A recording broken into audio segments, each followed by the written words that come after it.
Internet. My name is Zach.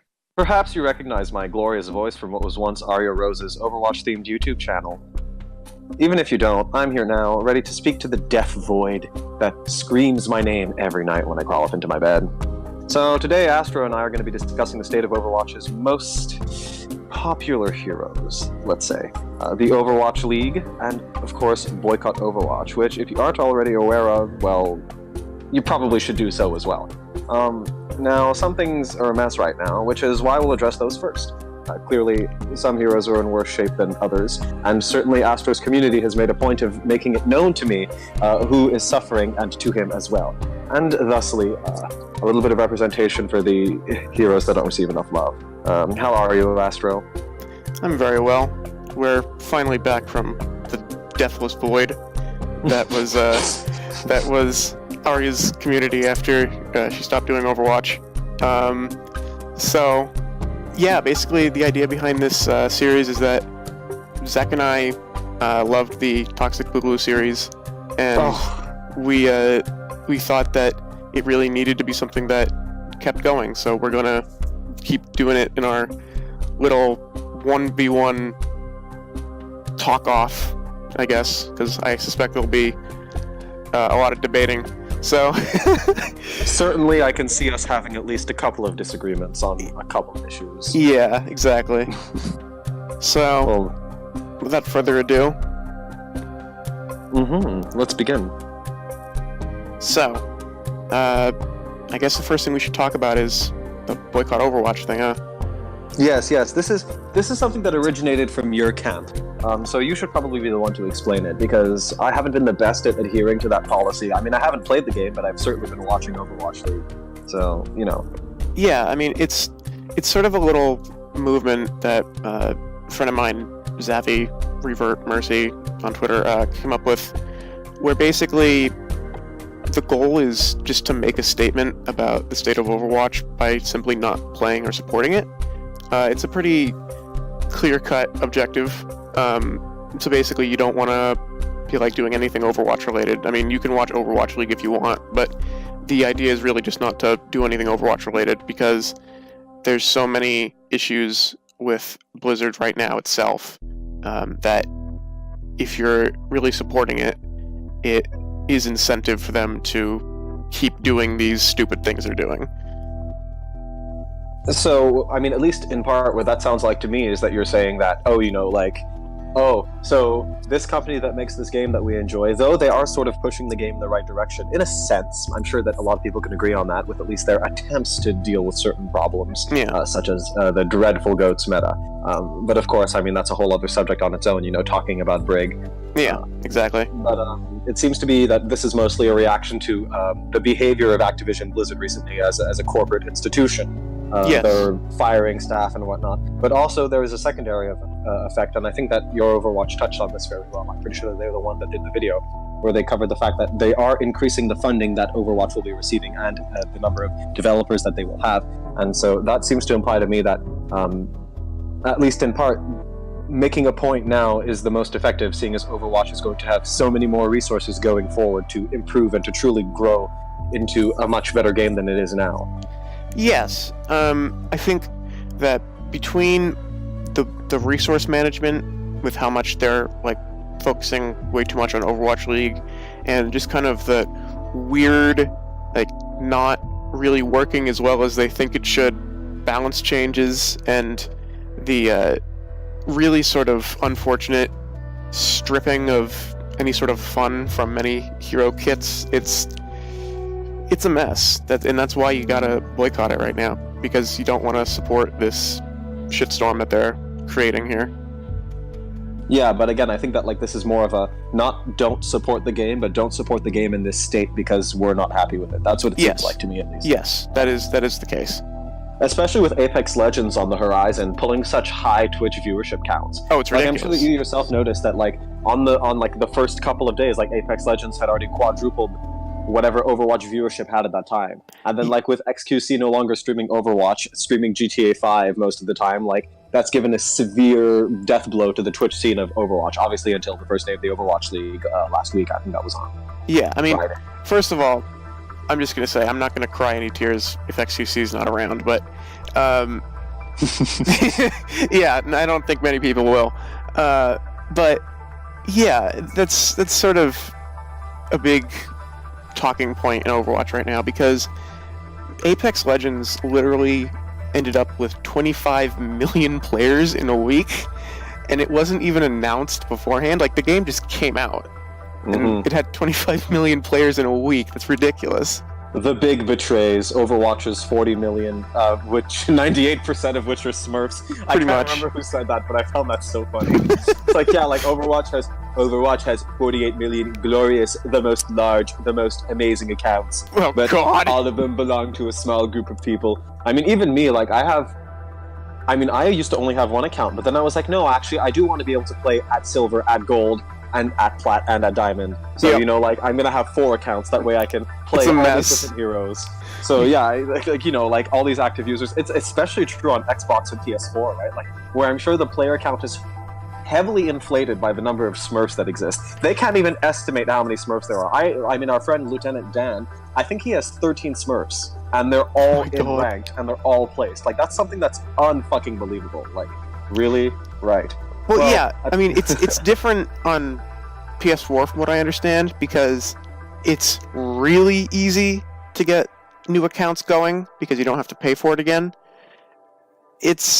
I'm not sure exactly how much it is on Xbox, even though that's where I play, but I don't suspect it's the same, like, scale as PS4, because I've heard that it's truly just a whole other level of insanity with the Smurfs on PS4. Yeah, don't forget that Xbox has the least amount of players of any platform this game is available on by a significant margin. Yeah. So I would assume that because there's less players, there's probably going to be less smurfing, because less people care enough to do it.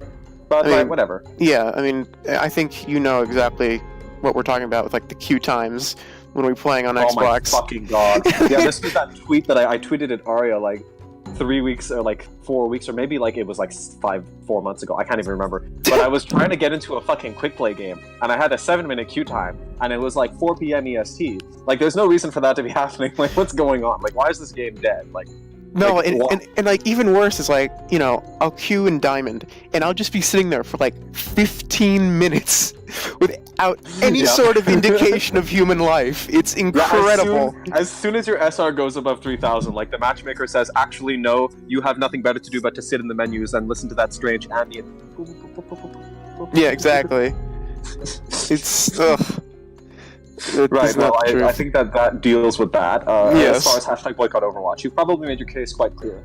Just for reference's sake, I think you should probably link the video below in the description so that everybody can click on that and see the original post. Zavvy made a hell of a video. Yeah, very, very, very good for, I mean, of course, if you're opinionated, that she's right, or they are right, of course. But yeah, I mean, they make good points, so that's useful. But moving right along, Overwatch League. Yes. Now this seems to be a place where we disagree greatly, because I really enjoy in my life, I have never had the opportunity to watch a sport and get all riley like all those straight boys do, and now finally I can sit in front of my TV and fucking scream at it and be drinking my beer and be having that experience of being like, yeah! I mean, but that's the thing. I am like that. I wish I could do that, but I can't in good conscience, because I know, like, what the resource allocation of Overwatch League is doing to the game. Like, if it wasn't like that, I'd totally be watching it. It's a blast to watch. How unfortunate, really, because it's such a good thing for showmanship, and like, it has such cheese in it, but also it's so well done, you know, like, obviously you can tell that this is where they put the money, because it's a glorious phenomenon. And like, not only that, but like, the players themselves seem to be less suicidal than last season, so that's a good thing. From what I understand, they changed the way that they're doing the matches so that they're not constantly like practicing with no break time in between. Oh yeah, oh my god. Yeah, it's pretty rough. And I mean, when you consider that these kids are not exactly making, you know, like National League baseball levels of money, it's not No, really. it's like okay money, you know. Like It's decent. people really overestimate how much 40K a year is. But like, listen, like you can't live on your own on that money. Like No, you can't, especially can't. if you have like if that's pre-tax, right? So you know, like Yeah. obviously they're kids, so it's fine. But you know, like I was always really offended by the idea that like, oh yeah, these sports players shouldn't be making this much money at all. It's like, yeah, okay, maybe they're overpaid a little bit, but like you have to realize that when you are in the top 0.01th percentile of performers, right? Like when you are literally the cream of the crop, when you are the Dafran or the agilities. Oh, agilities. Muma. Oh, Muma. Oh no, Muma is my The meme comes back. I can't look at him ever again. He betray, you know. Like I saw him swap heroes. I mean, he played goats. Like you know, like after you play goats, like it's like the most offensive thing in the world. You know, I've played goats before. You know, I'm tarnished by it. But oh, actually, this is an important subject because goats, I think. So the goats cop is effectively only alive because this is the only thing that the pros have been practicing for the past year. Yes, essentially. I mean, which is a very interesting thing if you think about what it implies. I mean, yeah. I mean, it's a really somewhat of a byproduct of this idea that Blizzard has been balancing recently for what's fun to watch, not fun to play. And it's really just led to this scenario where GOATS has been the only thing that these pros have been practicing for so long that they can't really quickly move into anything else because they've literally been only playing that for like a year.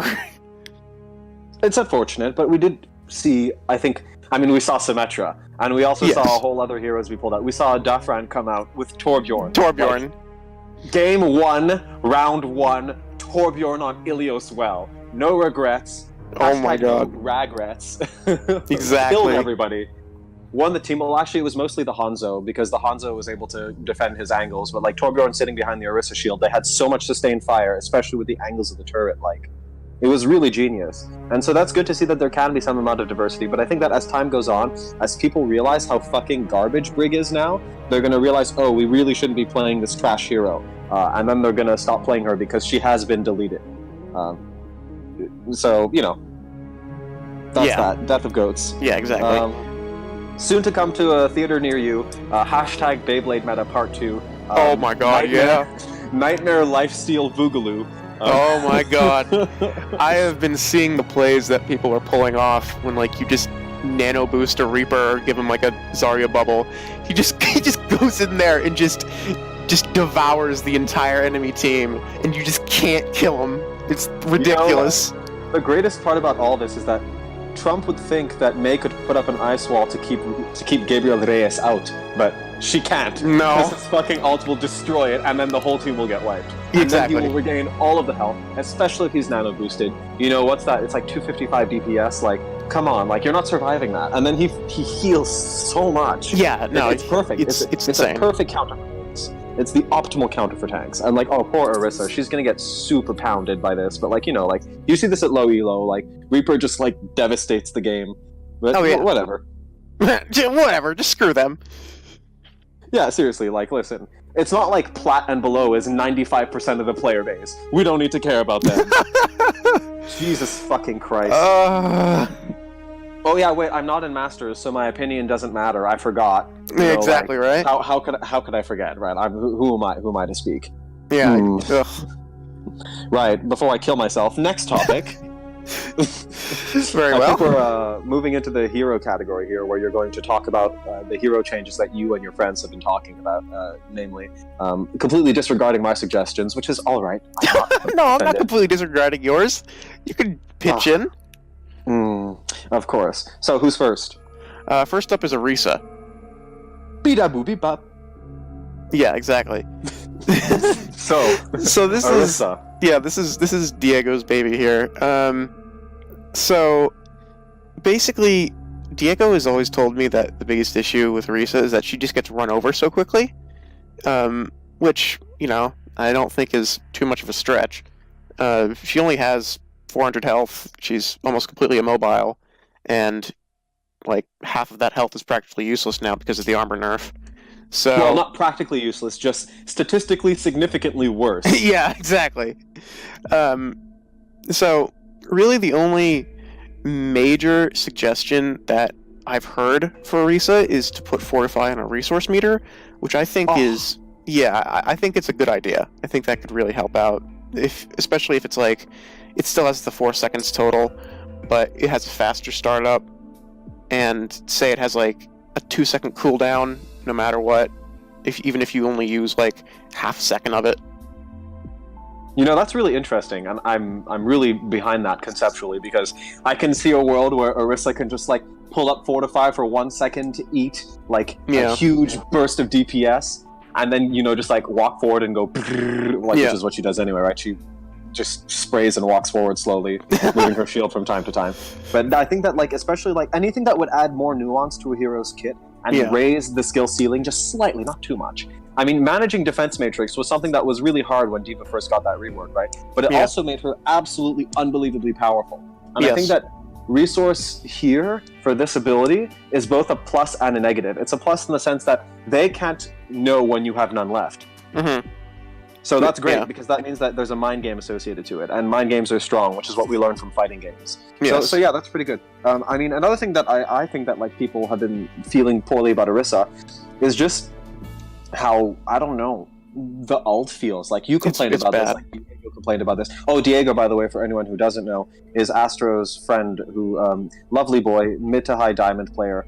Orisa devotee with over 190 hours, I think. Like someone who really hates themselves enough to play Orisa that long. No, he plays Orisa, Brig, and Moira.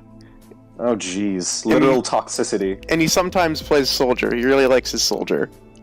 I'm not a young man anymore. Nor am I straight anymore. Oh jeez. He's one of you, Zach. He's one of you. My people are taking over the world. First Daddy 76, and next the entire Overwatch development team. There you go. Ooh. Right, yeah, so Orisa, that's a really good change. I think that would help a lot. A lot of people feel strongly about her secondary fire, the pull, the halt. The halt. I think that it's really, really cool. And in the Overwatch League, you've seen some fucking crazy plays with that shit. Oh, like, it's really, really good for pulling teams apart. Yeah. But I can understand why people don't like it, but I think that they should reevaluate their position, because the ability itself adds so much utility to the hero's kit. And like, the cooldown is so short. It's like, you really like... It's really not an issue. You can really enjoy that ability and make a lot of good use out of it and get crazy enviro kills and pull people into tracer pulse bombs and pull people into all sorts of unimaginable horror and death and suffering. Yeah. And, Then again, it really is like an inconsistent mess, though, because like, if the thing you're trying to pull is going past like a certain velocity, it's just completely immune to you. It's weird, right? Like, yeah, well, it should probably have some sort of slowing mechanic like Hog's, but then I don't think... Maybe that would make it too strong if it like auto-stopped you, like if it just like stopped your momentum. Well, I don't think it should stop your momentum, but I think it should... I think it should be catching Junkrats who are being launched by their mine, right? Mm-hmm. Like, because, for example, Doomfist's punch is specifically designed to be able to get out of halt, because it goes just fast enough that it gets him out. Junkrat, on the other hand, is not going that fast, and he probably should be getting pulled in by it. And sometimes also, I just see him counters Orisa. What? Also, Junkrat like totally counters Orisa. Oh yeah, absolutely. And whenever I play with Diego, I just see these Junkrats just going like 90 miles an hour through the air, just completely, just immune to the halts. It's incredible to watch. Oh yeah, but also actually with the resource meter, her fights with Junkrat would be heavily in her favor. Yes, that's true. Because she'd be able to eat the commit with the mine. The mine. And, I mean, mine nade would only do half as much, which is a really big deal, because it means that she can eat his entire clip over a period of however many seconds when her shield goes down. Exactly. Super useful, super good utility. Anything else about Orisa you need to mention? I mean, there was that idea that Aria came up with the supercharger, the ult, that I thought was interesting. There's a few other ideas for the ult that I thought were really interesting. I know that one that I really like is the idea that when you place it, it has like a big knockback effect around it. so that it makes space, because unlike every other tankle in the game, Supercharger doesn't make space. Like, sure, it's a threat, but that's not making space. that's being a threat. True. And if anything, it'll cause people to collapse onto it, so it'll do the opposite of make space. Yeah, exactly. And that's why I think, like, it either needs tweaks to make it, like, something that does something slightly different, or it just needs to be reworked. Into something else, something more useful. Yeah.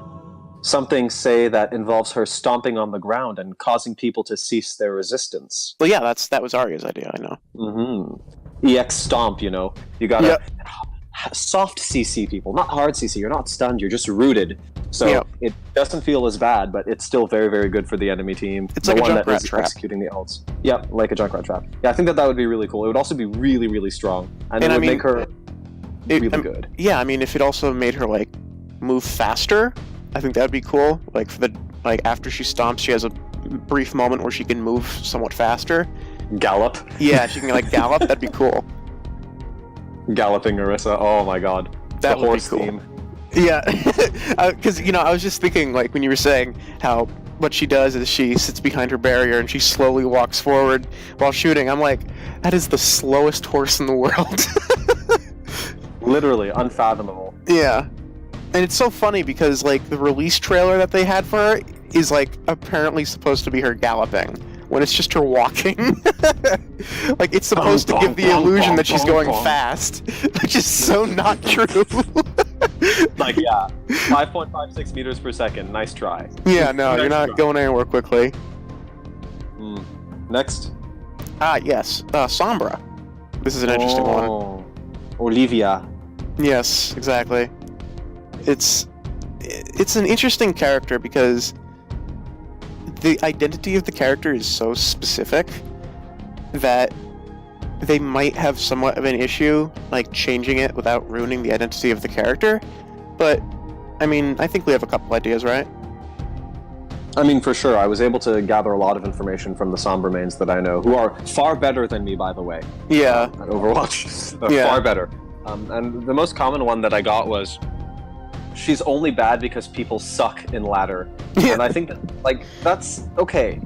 Sure, it's probably true, but also it's really shitty to have one hero that you literally can't pick because you don't have the conceptual capacity to win with her. I mean, this is made up. You mean 2 or 3? I actually know of 3. Oh, yeah. Actually, I know of 3 as well. So one with a big metal fist, one who's a robot, and another one who's a thin, pretty Mexican woman.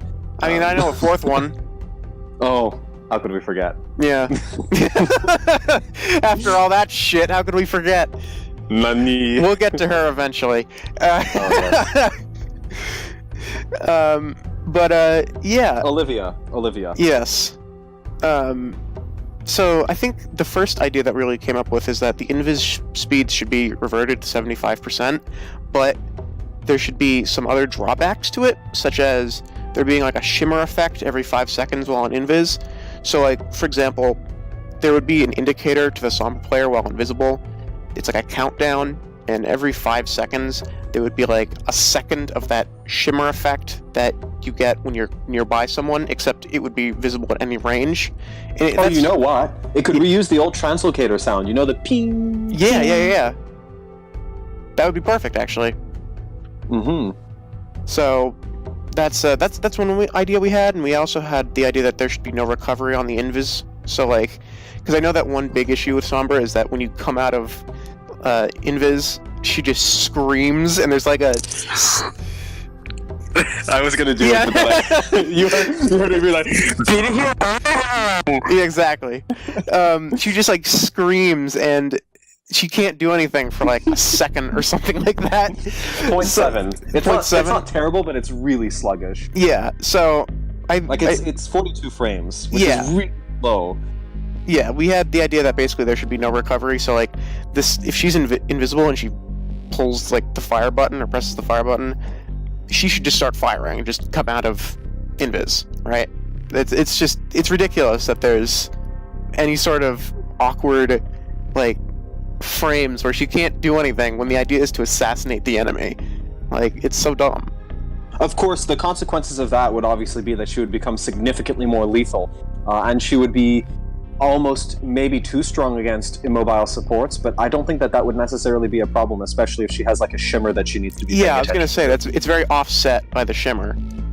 5 seconds is a lot of time to move in, though, so if you're very, very strategic, you'd be able to... Yeah, I actually think that maybe that would make her even better at the highest level, and maybe just bring her up to an acceptable amount at the lowest level, because even if she shimmers, like, bad players will still be able to instantly leave Invis and EMP so that their diva can, without coordination, fling her nuke into the enemy team.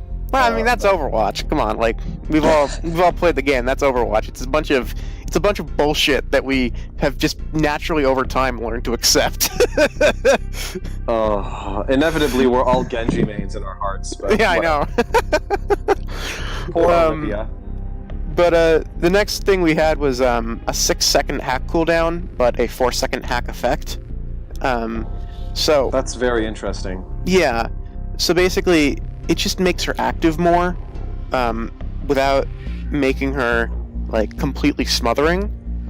Because one of the big issues with Sombra is that she really can only hack once every 8 seconds, and even then, it doesn't always assure the like actual value you want to get out of it.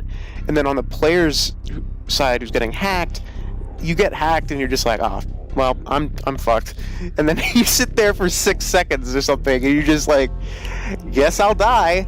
So it's bad. It's really, I think that's really what holds Sombra back, is this idea that playing against her is the most miserable experience in the game.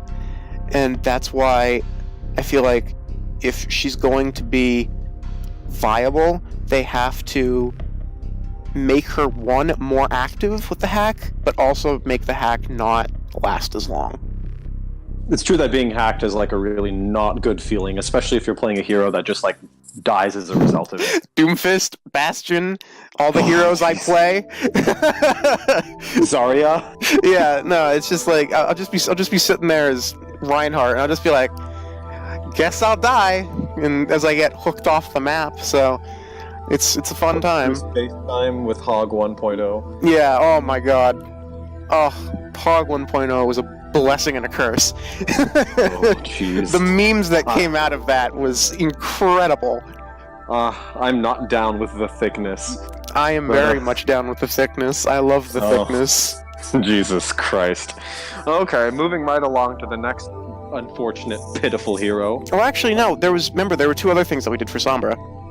Oh, really? Oh, I can't... okay. There was a 2-second hack fail penalty still, so we're just going to keep that. And we just said that we were going to reduce the range from 15 to 12 meters, right? Oh yeah, it's true. You were talking about that with whatever his name is. Yeah, so obviously if you're going to change the hack time, you should probably make it have less range, because you got to be able to get in to make use of your ability that you have on a faster cooldown. But something that we didn't observe, of course, is the fact that a 6-second cooldown and a 4-second duration actually means that she's losing, I mean, effectively 11-ish% of uptime. Well, yeah, but I mean, that's sort of like intentional, right? Because on either player's side, it feels like more is happening and it feels better, but it also isn't as ridiculous when it works. Yeah. So fucking hack. Yeah, that's kind of the point. Okay. Anyways, the next poor victim. This is quite possibly the most controversial and famous victim. The angel herself, Mercy, Dr. Angela Ziegler. This is out of my jurisdiction. Honestly, it's out of mine too, but it's, as someone who spends a lot of time around Mercy mains. You don't say. Yeah, I know, right? I kind of have a good idea of what's going on, and I think eventually we will just do an episode with some Mercy mains about this, because this is a hero that has just gotten so utterly shafted in every, like, practically every stage of Overwatch's existence, that, yeah, we really are going to be talking about her quite a bit, I suspect. So I guess you should keep it brief in this intermittent period. What's the generic gist? Yeah, I think the gist is that res as like a normal ability is kind of a unbalanceable shit show. But at the same time, I don't think mass res is really the answer, because I think it brings in more problems than it solves in a lot of cases. And so I think that the fun and impactful aspect of the character should be in the kit itself, not just when you hit the ultimate button. Because as of right now, she has none of those moments, like, either in ult or out of it, right? She just kind of flies around and heals people. Like, it's pretty unless you're playing free-for-all. Unless you're playing free-for-all, in which case it's hilarious. Death laser. I know, the death laser. But basically, I think that the answer really is that Mercy should have sort of like a Moira or Tracer style ult where it charges very quickly, but it's like sort of not quite as powerful on its own. So like single target res is an ultimate? Yeah, so like single target res, but it has an instant cast time, right? Okay, yeah, that's reasonable. So like imagine her res like right after the rework, right? When she had Valk, and she would just she would just dive in and instantly res like 2 people or something. Like imagine that, right? So she dives in, she instantly reses someone, and then she just gets out. And it's a very quick like ult charge. And I know you said something about maybe being 1250 healing per charge or something like that. Oh yeah, ult cost. Yeah, well that's because you were asking me about the ult charge numbers, and the thing about her current ult is that it costs so little for what it does, which is not very much admittedly, but it can still really swing team fights for a full team damage boost, and a full team lesser heal. But it only costs around, I think it's 1625 now, and that's not a lot of ultimate charge. I mean, Tracer's Pulse Bomb I think is 1200 something. So if you're going to have a single target res, it has to cost the same amount as Tracer's Pulse Bomb or Symmetra 1.0's Teleporter, which was 1k, the least expensive ultimate. Yeah, and I know that Bastion's is somewhere around 16 or 17 or something like that. Mm-hmm. His ult is expensive because of the way that his kit is. Oh, we're gonna have a lot of fun with Bastion on this series. Christ. Oh my god, we will have a good old time. We're not actually going to cover him today, because if we did, this would literally become a 3-hour-long episode. So we're going to make that its own thing, because it is something that we're both very familiar with and we have a lot of experience on. So we're gonna make that its own thing, and probably, again, we're going to do that for Mercy as well. But the other thing for Mercy is, like, the healing should be restored to 60 HPS. Like, that's not really, I don't think, something that a lot of people would debate, because I mean the 50 just feels so bad. Like no bueno.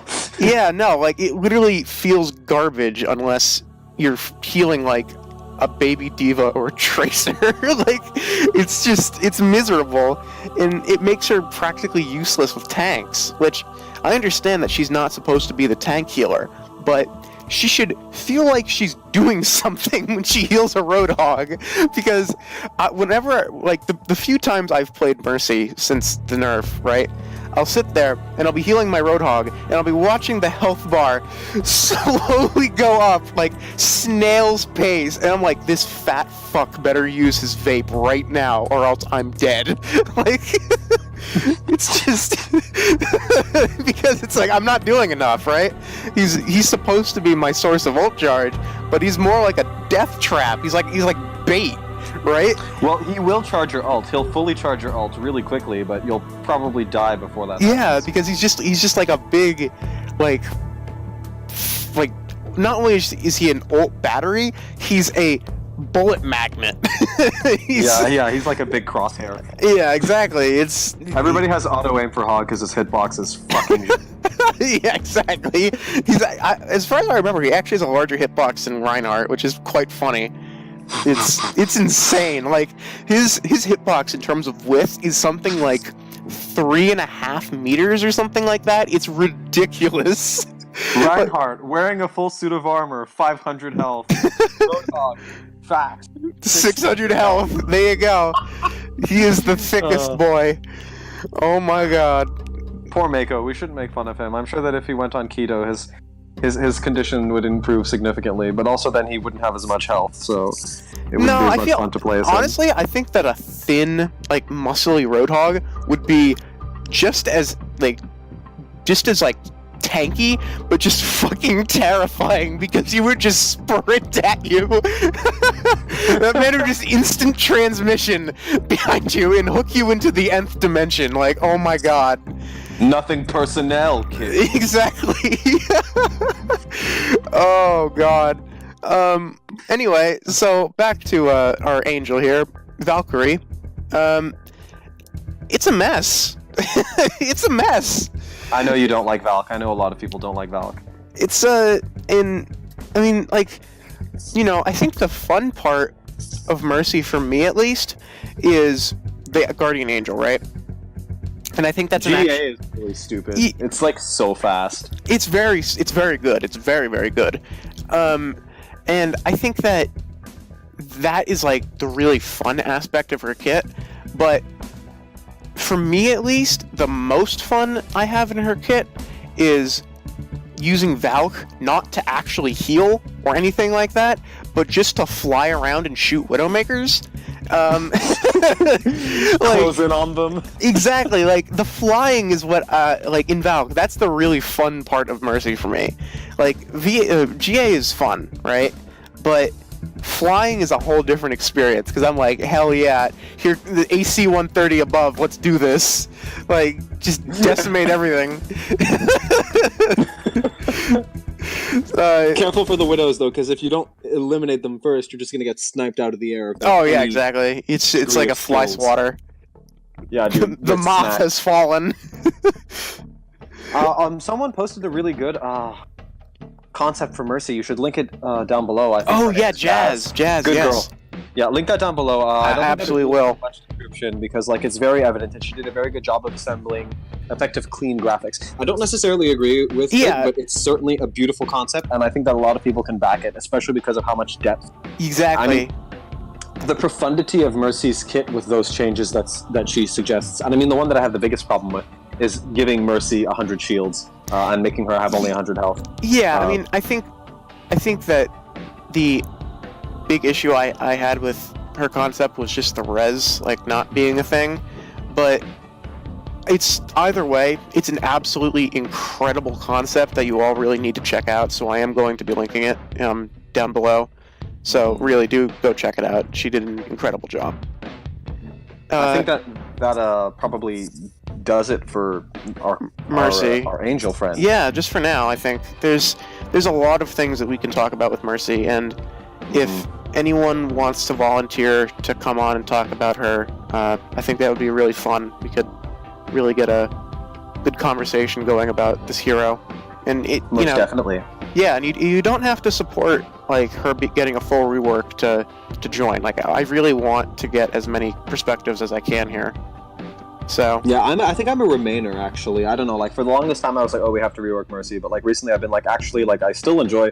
Well, I haven't enjoyed playing her for a while because I'm #boycotting Overwatch, like you all did, but I did play a lot of Mercy last season. Like, it was like really a lot, like 30-something hours, and like I really. Those are rookie numbers.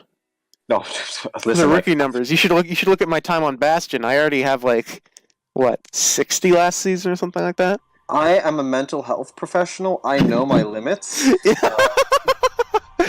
So I just throw myself into the blender until I get results. Yeah, it's basically like when you play Mortal Kombat. You're always cornered in the blender. But anyway, besides that... I played Bo Rai Cho for a reason, my friend. The mix. Yeah. Maybe you should do a series about being a Bo Rai Cho main, because that deserves its own... oh, yeah, absolutely. Speaking of fighting games, we have... Oh, no. We have the fallen god himself, the king of the savannah, the fist, the Mr. Fister, Doomfist, Akande Ogundimu. Oh, yes. So Poor soul nerfed into obscurity. exactly. Ugh. Like I mained this guy, or I did before they gutted him. Oh my god, he is some of the most fun I've ever had in a video game. I'm not gonna lie. Like, he is before they just obliterated him, I had so much fucking fun playing this hero. It was insane. Like, obviously I still preferred Bastion, but like, oh my god, this is the only hero I've ever played in Overwatch where it really made me think, I actually might want to play Doomfist instead of Bastion this game. Like, it's incredible how much I love this hero. He's a lot of fun. Yeah, he is. And they just completely destroyed him, and now I'm just sitting there like, oh, well, I guess that's one more hero I can't play, huh? Yeah, so, back to the trash heap for you. Yeah. So I think when we're talking balance with Doomfist, the biggest issue is that the nerfs they gave him were not all bad. There was a couple of them that were really needed, like the uppercut nerf, where they removed the movement lock, I think was absolutely needed, and I think that I think that the inner radius of the damage for Meteor Strike being reduced was absolutely needed, but like the other nerfs that they made to Meteor Strike and the nerfs to Slam just killed this hero, right? Because anyone who plays Doomfist knows that despite his name being Doomfist, his core ability is not punch, it's Slam. Slam is what allows Doomfist to be Doomfist, right? It's what allows him to engage, it's what allows him to get over the geometry and land a 125 slam, right? And initiate that way. It's literally what allows him to function as Doomfist, because it not only allows him to get in, but then it should be keeping the enemy there for a split second, because there should be movement lock, even just for a split second. And the issue is what they did is, first of all, they reduced the range. So basically, Doomfist can't do half of the rollouts he could do anymore. And the thing you need to understand with Doomfist is that this man is not like a tank. This man dies practically instantly if you mess up. So yeah, he has a gigantic hitbox, and unless you have those shields from the best defense, you're basically exactly dead. So Slam really needs that 20 meters because, I have hardly seen anyone be able to pull off an actual engagement with Slam, with an actual rollout that actually results in some sort of actual effect, right? Because you usually just end up ground slamming because you don't get far enough.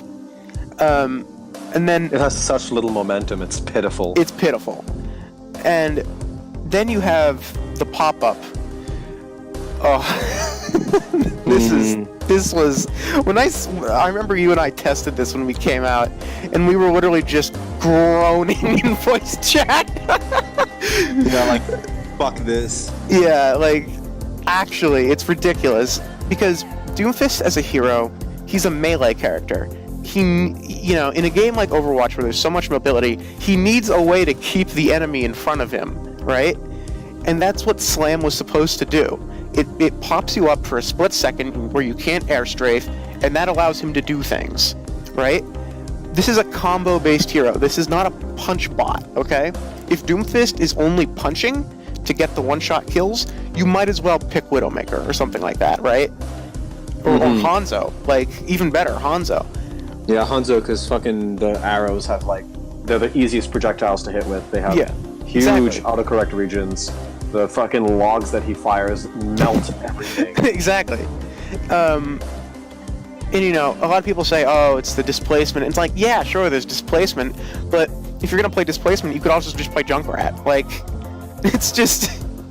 It's ridiculous. And there's really no point in playing Doomfist anymore, because, especially with this pop-up nerf, you slam, and you go the approximately 10 feet of a slam, and then you maybe hit someone, possibly if you pull the right number out of the lottery, and then they may or may not get popped up, and if they do get popped up, they can just strafe away.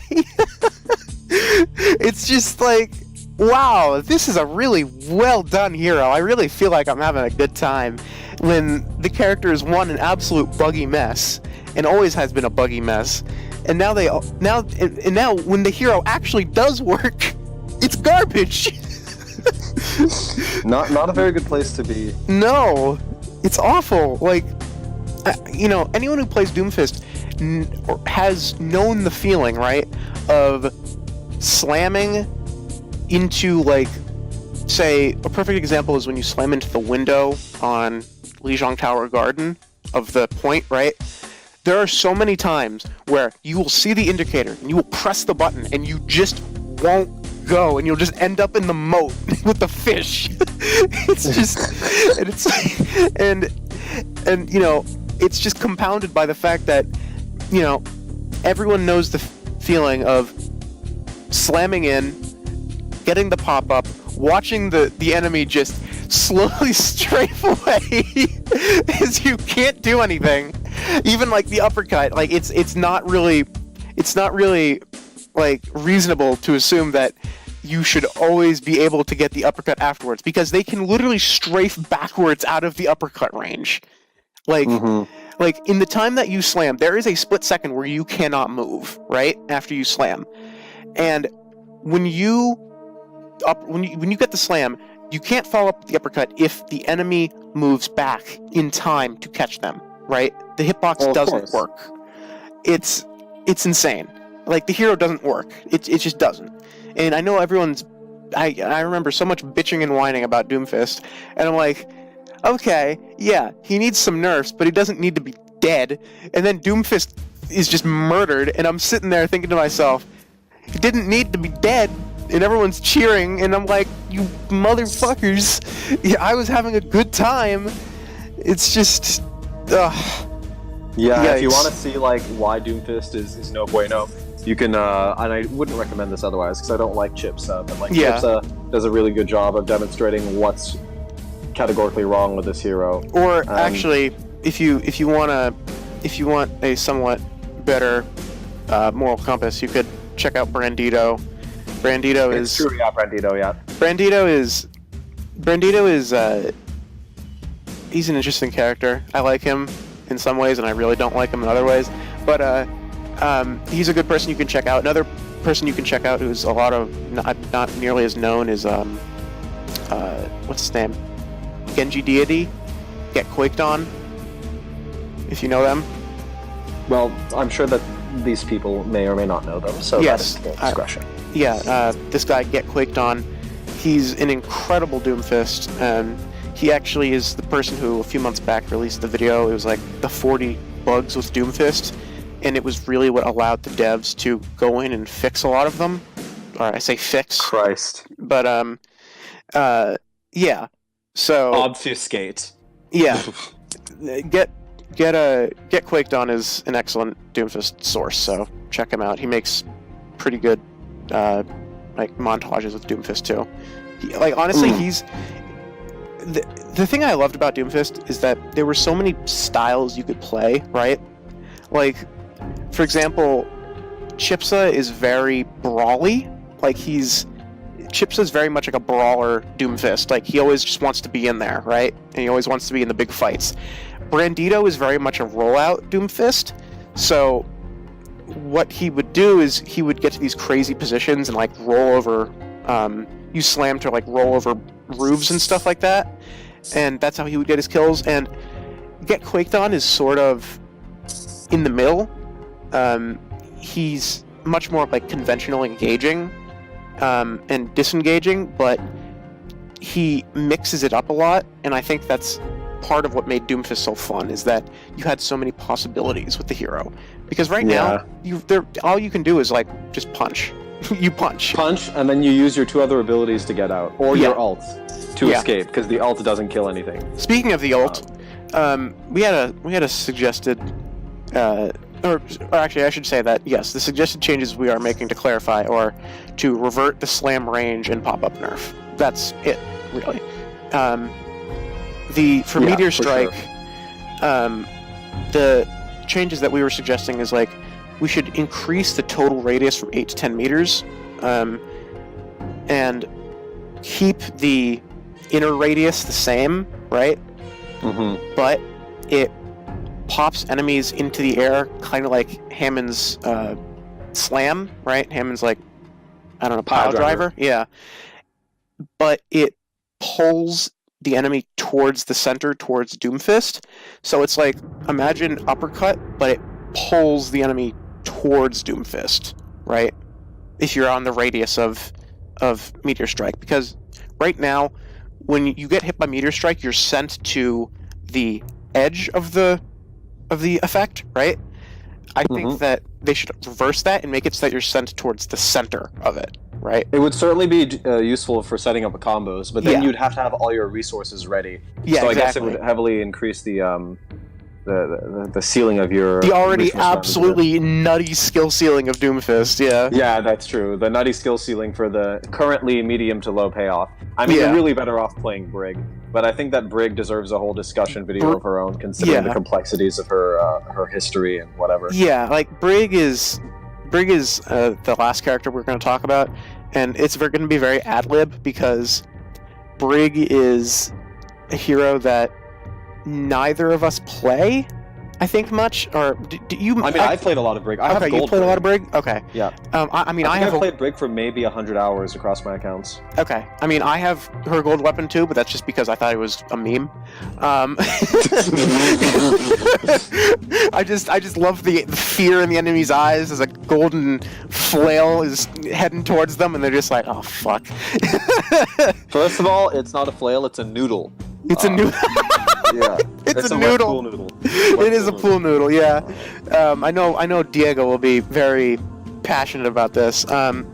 Basically, he cares a lot about this. Yeah, this is Brig was, as far as I know, sort of Diego's first love in this game. So, basically, the issue with Brig is that she's like really good in goats even after all the nerfs, right? But outside of goats, she's useless. Like, it's a Bastion situation, right? Where it's like, the hero is rather good in a very specific situation, but other than that... She's propped up by Lucio's speed boost and Zenyatta's Exactly. And, I mean, this is the issue, right? Goats is not the fault of Brig. Brig is what Goats is built around, conventionally, but Goats is not the fault of Brig. The fault of Brig is the fact that, individually, the healers are relatively underwhelming, right? Usually. Okay, you can have that opinion, sure. But I'm talking about the off healers. Sorry, I should specify that. What do you mean by underwhelming? Because, like, Zenyatta has one of the best ultimates in the game and can put out significant damage. No, I'm talking about healing. Lucio is literally broken. I'm talking about healing. Of course, yeah. I'm just talking about healing. Their healing is pitiful. Yes, that's true. Yeah. The thing is that, like, individually, off supports, I mean, yeah, they're not supposed to be the main healers, but they don't do much individually. But when you stack them, it's insane. Like, how much healing you can do. Like, you are out healing an Ana when you have a Brig, a Zen, and a Lucio. Like, it's ridiculous. Like, that's true. That's because of the efficiency of hitting multiple targets with the AoE effects. Obviously. Yeah, and I mean, I'd honestly argue that you can out. I mean, I would have to look at the statistics, but I'm pretty sure you can out heal a Ana Moira combo with a Brig Lucio Zen. Like, it's insane. And that's why I think that the answer to goats, as I said in a video that I'll link, is not nerfing tanks or healers. It's that there needs to be a partial anti-heal ability in the game. So it's like, Ana's anti-nade, it completely negates healing for a target, but I think there should be an ability that, like, partially negates healing, so it's like 50% healing or something like that. so it's just not as insane. Like, I think that would be what addresses this. Because well, you'd also have to be careful on what you put it on, right? Because you can't put that on a tank, right? Because then you're just going to have triple tank again. Yeah. Which, I mean, a lot of people like triple tank, but I mean, I personally wasn't the biggest fan. I preferred the Beyblade meta, to be honest. Beyblade was such a meme. But yeah, I think that when it comes to goats, the issue is that the game has evolved to something that revolves around being fast and unkillable, right? Like, that's just kind of the natural way the game has been going for a long time. But even with Dive, we saw this, right?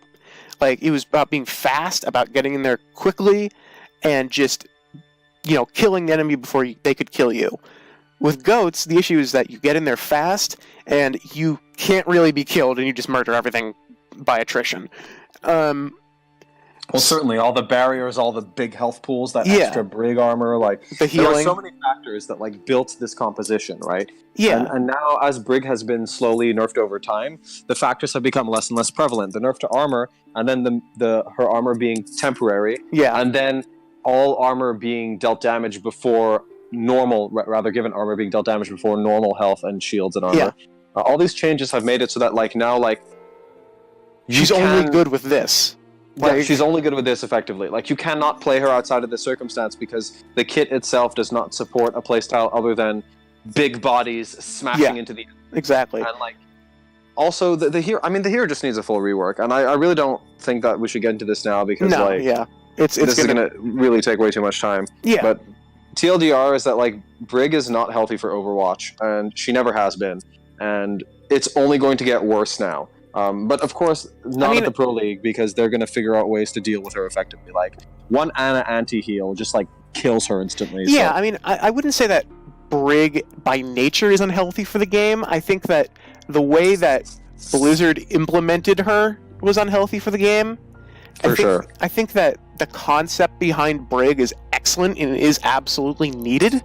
Oh yeah, you need a hero to, like, stop dive. Yeah, I mean, hopefully with the rework, should be able to do that again. And I mean, I think the basic idea of, healing when you hit things with a melee. She only has a melee. She doesn't have anything else.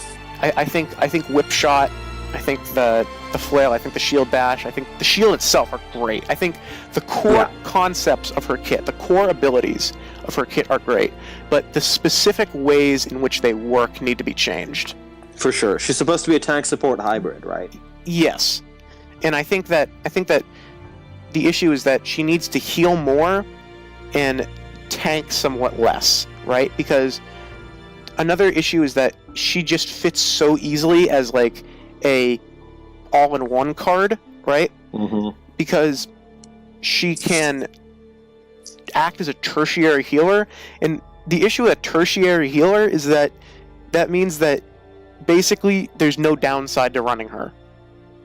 Yeah. So that's why she needs to heal more, and I think she should still be the tankiest support by a decent margin, but I think that she should support more, right? I think that should be more of her focus.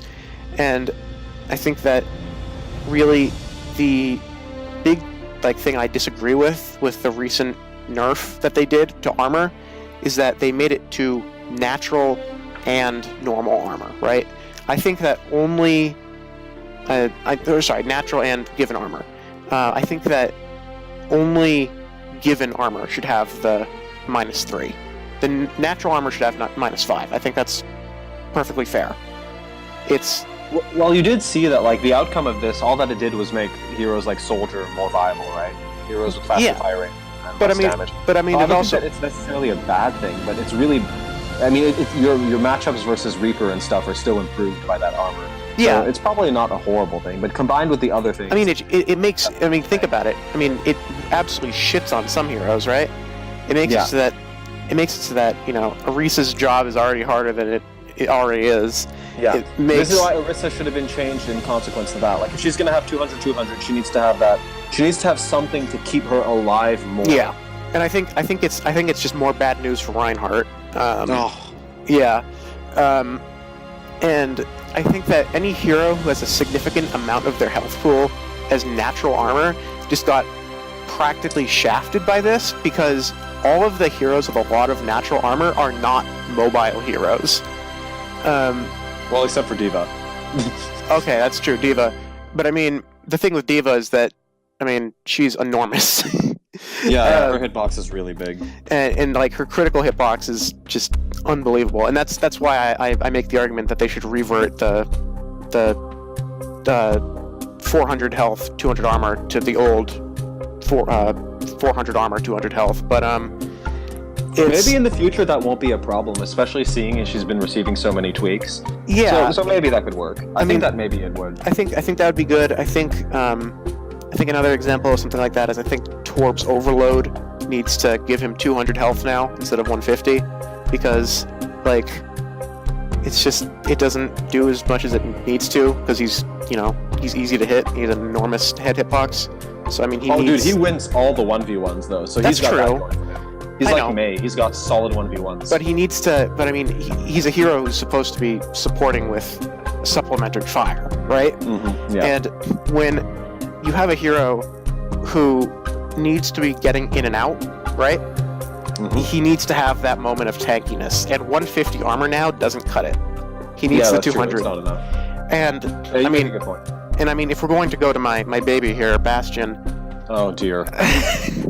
I mean, Bastion has been getting shafted since day one. And then they just stack this on top, so that the 100 armor that I have now, I just look at it and I'm like, that's not gonna do shit. unless you're in sentry form and there's only one person shooting at you. Exactly. You won't die. But... Yeah, exactly. But that's Bastion. That's just kind of how he works. Yeah, it's in his seed. Anyway, I think that we did a pretty good job today. You've talked about everything you need to, so yes, I think that's about all I had to talk about. A successful first chapter in this Big brain revival. Yeah. Big brain boogaloo. Pathetic revival of a once beautiful thing. As I said in the announcement tweet, right? This is the shitty sequel to the hit original that no one asked for. So, yeah. I think that this is something that we really need to continue with, and I mean, this is what I want to do, right? I want to be the person who advocates for the heroes who are ignored, and I want to advocate for the casual players who feel alienated, right? Without alienating the competitive community. I want to be that. I want to be that mediator. So this is why I want to do this, because I love Aria and her content, but now that she's gone to other things, that void has been kind of left, and I just want to be able to do for others what she was able to do for me with Bastion. So that's kind of the mission here, and I hope that with this series especially, I can grow to a size over time that will allow me to do that. So, well, I certainly hope that this works out for you, because it'll be more fun for me if it does. Absolutely. Support Astro, like, comment, rate, subscribe, follow Astro on Twitter. Join the Discord. Social media. Join his Discord. The Discord's a fun time. We recently cleaned it up, so it's not a shit show, which is exciting. Yeah, hop in. Can't wait to hear your opinions about all sorts of things. Yeah, and I'll link the Discord down below. That's going to be a major thing I do. So, with that said, a major thing. Yeah, exactly. I mean, I think you know the line, Zach. You know how I sign off. Yes, of course. Godspeed, everyone. Godspeed to you all, and see you all in the next one. Bye bye.